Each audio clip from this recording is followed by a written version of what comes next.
Hi, I'm Jimmy Widener.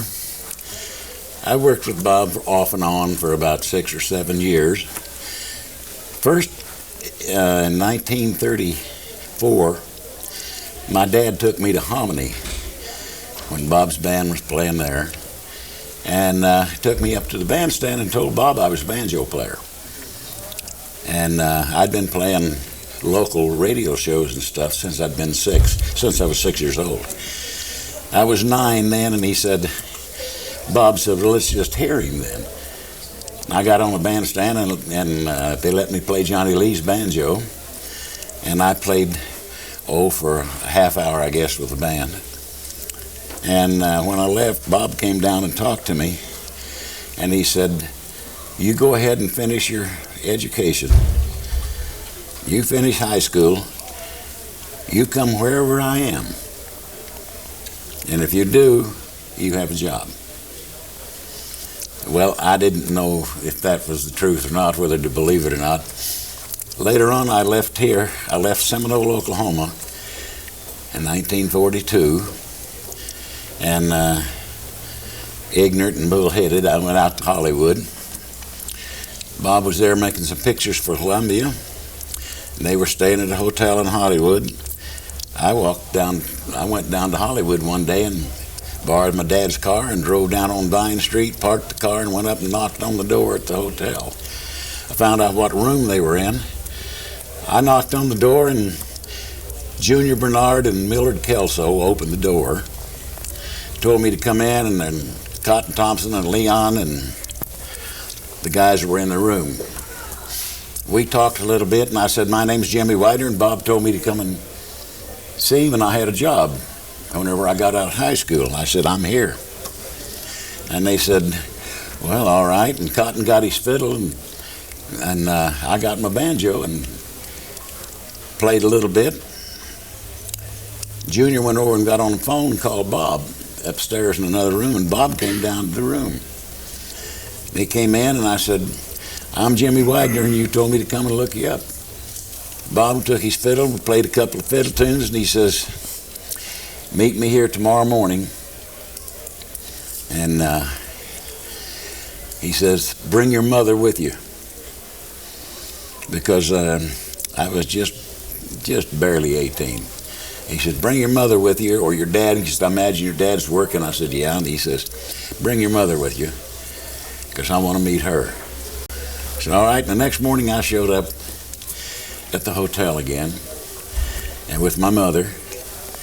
Bob talked to her, and he could charm the drawers off of anybody if he wanted to. He talked to Mother for a few minutes, and we walked over to the desk, and he drew $500 out and said, take him down to Vine Street, down here to the Musicians Union. Get him in the union. He's going to work with us tonight.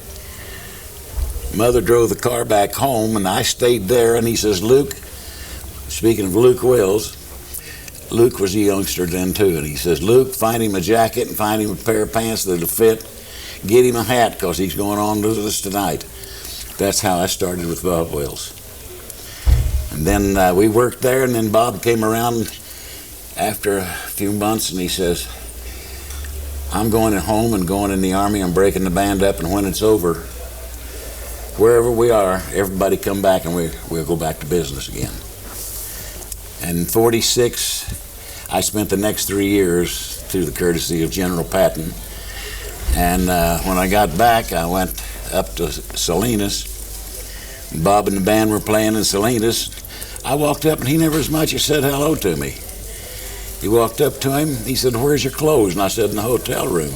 He said, get that damn banjo and get on the stage. Where have you been? So I got on the stage, and I worked with him then for another year and a half, and then with Spade Cooley, and then back with Bob again. And Truett was talking about 1948, right after I went back to Oklahoma City and joined Bob in 48. I left Spade Cooley, went back there and joined Bob. And I hold the record for being hired and fired by Bob more than anybody else. Luke swears that he did. But I said that's not fair, because he was the boss's brother. Let me ask you a question.